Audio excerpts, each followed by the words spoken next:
Isso aconteceu há 4 anos, quando eu tinha 18 anos e era uma estudante universitária. Onde moro, maio é o mês das provas finais. Passei mais uma noite estudando até o horário de fechamento da biblioteca do campus, que em maio era às 23 horas, em vez das 22 horas, porque todo mundo ficava até tarde estudando. Precisei chamar um Uber para o meu apartamento fora do campus, já que tinha chegado com um amigo que foi embora horas antes e eu não estava com meu carro. Estava no estacionamento da biblioteca às 23h15 quando o Uber chegou. Era um Toyota Camry cinza, e o nome do motorista era Adam. Ele me cumprimentou normalmente, e eu me sentei no banco traseiro, na diagonal em relação a ele. Ele parecia ter por volta de 40 anos. Nos primeiros 5 minutos da viagem, nenhum de nós disse uma palavra. Então, ele começou a me fazer perguntas. A primeira foi se eu era estudante, o que parecia uma pergunta desnecessária, já que ele me pegou na biblioteca de uma faculdade. Em seguida, perguntou como estavam minhas aulas. Depois, qual era a minha idade. Não gostei dessa pergunta e menti, dizendo que tinha 23 anos, em vez de 18. Percebi que ele olhava constantemente para mim pelo espelho retrovisor enquanto falava, e quando terminava de falar, fazia um sorriso estranho e desconfortável. As perguntas estavam ficando muito pessoais para alguém que deveria ser apenas meu motorista por 10 ou 15 minutos. Ele perguntou como era minha vida amorosa na faculdade, e embora eu quisesse ignorar a pergunta, disse que não era ruim. Eu deveria ter mentido e dito que tinha namorado, mas por algum motivo, não pensei nisso. Ele começou a fazer comentários, dizendo que costumava trair muito na faculdade, e perguntou se eu já tinha traído. Ri nervosamente disse que 1 ou 2 vezes. Ele piorou ainda mais a situação, perguntando se eu já tinha traído um namorado. Respondi que não. Nesse ponto, estávamos parados em um semáforo. Tentei evitar olhar para o espelho retrovisor, mas a curiosidade me venceu e dei uma espiada. Ele estava olhando para mim. Ele comentou que eu era muito bonita. Eu sabia que isso ia acontecer em algum momento, mas ainda assim foi extremamente desconfortável. Não respondi. Faltavam 2 minutos para o fim da viagem quando notei que ele fez uma curva à esquerda, em vez de à direita, em um dos cruzamentos. Falei que ele tinha ido pelo caminho errado, mas ele disse que sabia e que precisava passar na casa dele para pegar algo. Pedi para ele, por favor, me deixar em casa primeiro, mas ele insistiu, dizendo que a casa dele ficava a 1 minuto dali, e aparentemente ficava mesmo. Ele parou em frente à casa, virou-se para mim e perguntou se eu queria entrar, dizendo que tinha bebidas e comida, caso eu quisesse relaxar depois de estudar. Eu não sabia o que dizer. Queria sair correndo do carro, mas estava com medo. Disse para ele, por favor, me levar para casa.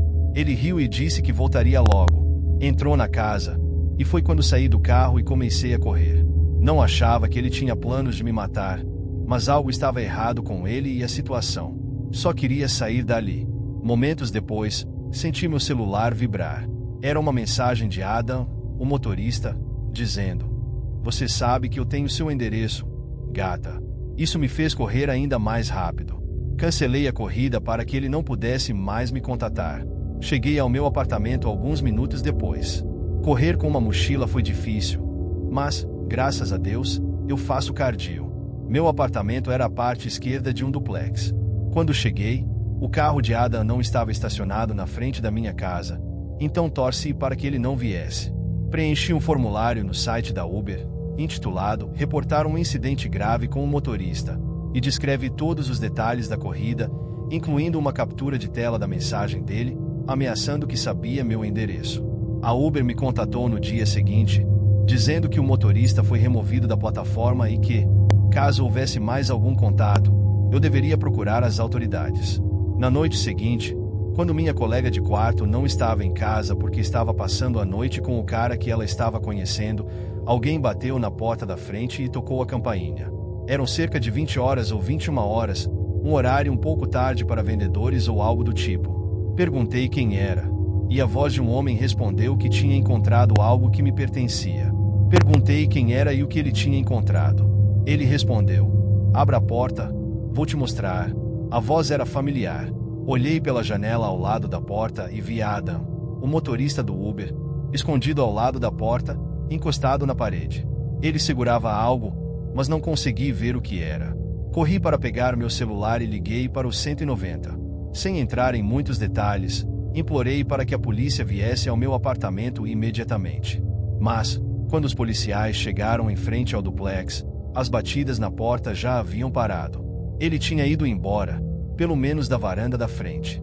Imagino que ele viu os carros da polícia na frente da casa, porque nunca mais voltou. Houve todo um acompanhamento com a Uber e a polícia depois disso. Mas, como não havia provas de que era Ada na porta, nem consegui prestar queixa. O semestre terminou e o contrato do aluguel também. Voltei para a casa dos meus pais durante o verão e deixei nenhum rastro para que aquele Adam me encontrasse novamente. Pelo menos acho que não deixei.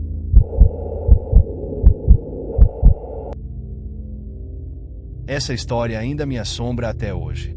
Eu costumava trabalhar como motorista de Uber como um segundo emprego, geralmente em horários noturnos, como o horário de fechamento de bares. Era um sábado, por volta das 3 da manhã, algumas horas depois de começar meu turno, e recebi uma chamada do outro lado da cidade para pegar alguém em uma esquina.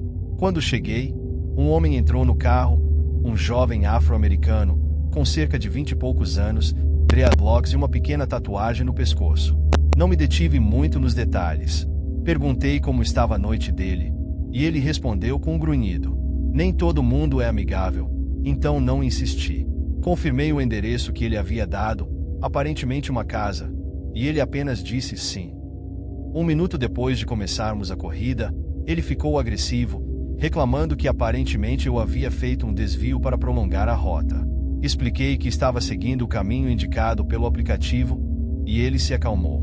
Mas, alguns segundos depois, ele perguntou: "Você está se sentindo sortudo?"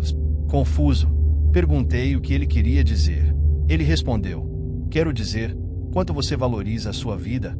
Cara, ninguém valoriza o que tem de verdade." Nesse momento, o desconforto cresceu. Eu disse que valorizava muito a minha vida e minha família todos os dias. Ele ficou em silêncio por um tempo, mas começou a murmurar algo inaudível. Perguntei o que ele havia dito, e ele respondeu rispidamente: "Nada, idiota, só me leva onde preciso estar." Chegamos a uma esquina em uma área bem pobre da cidade, onde raramente fazia corridas.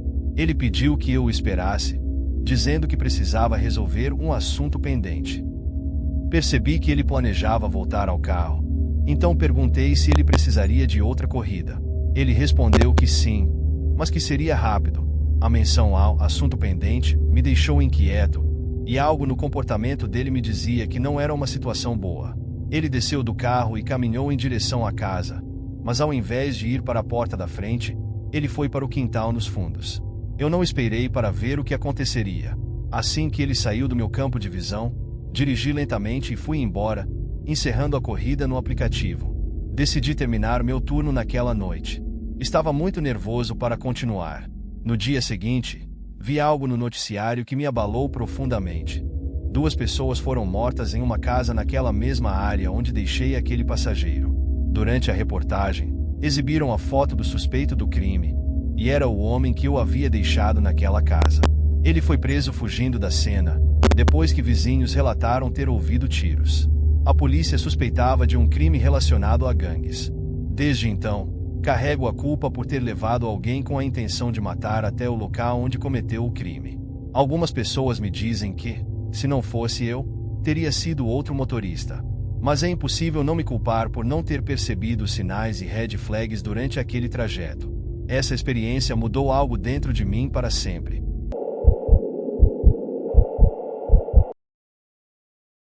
Essa história aconteceu em uma noite de tempestade, a primeira do ano. Eu havia terminado meu turno como barman às 4 da manhã e precisava de um lift para chegar à estação de trem, já que estava sem carro na época. Esperei sob o toldo da entrada do bar, tentando evitar me molhar na chuva torrencial. Logo, um Honda Civic cinza parou na rua deserta em frente ao bar. Conferi no aplicativo e confirmei que era o carro certo. Quando entrei, cumprimentei o motorista, que se apresentou como Saal. Inicialmente, tentei entrar no banco da frente, mas ele me pediu para sentar atrás, o que achei estranho, já que era apenas a segunda vez que tentava sentar na frente. De qualquer forma, o trajeto até a estação seria curto, cerca de 10 minutos.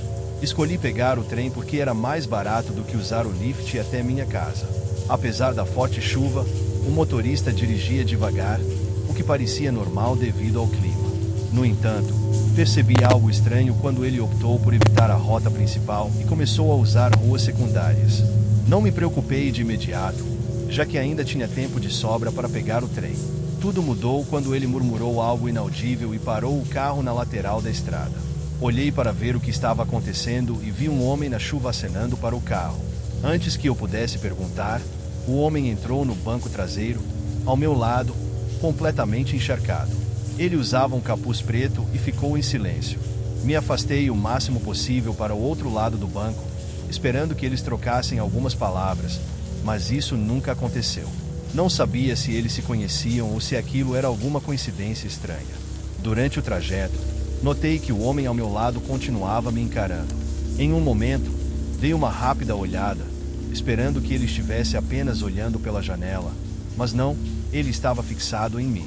Comecei a prestar atenção na rota novamente e percebi que estávamos completamente fora do caminho para a estação. Tentei ver a tela do motorista para entender a rota, mas ele mantinha o celular no colo, diferente da maioria dos motoristas que usam suportes no painel. Disse educadamente que estávamos indo na direção errada, mas ele respondeu algo com uma voz baixa e um sotaque forte, impossível de entender. Depois de insistir algumas vezes, ficou claro que ele estava me ignorando. Pior ainda, o homem ao meu lado parecia se aproximar de mim a cada minuto. Pedi ao motorista para parar e cancelar a corrida, mas fui completamente ignorado. A tensão no carro era insuportável.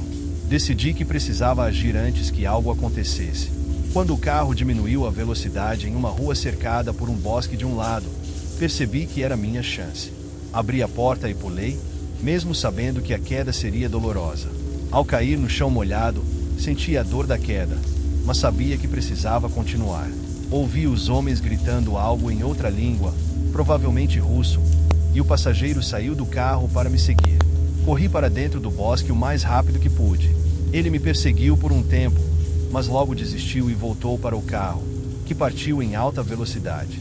Assim que me senti seguro, chamei um Uber, que finalmente me levou à estação em segurança. No trem, relatei o incidente à polícia e ao suporte do lift. No dia seguinte, fui à delegacia para formalizar o boletim de ocorrência. Foi então que soube que um Honda Civic cinza havia sido roubado na noite anterior. Dei todos os detalhes que consegui lembrar, mas saí da delegacia com um pensamento aterrorizante. Como escapei por tão pouco de uma situação que poderia ter terminado tragicamente.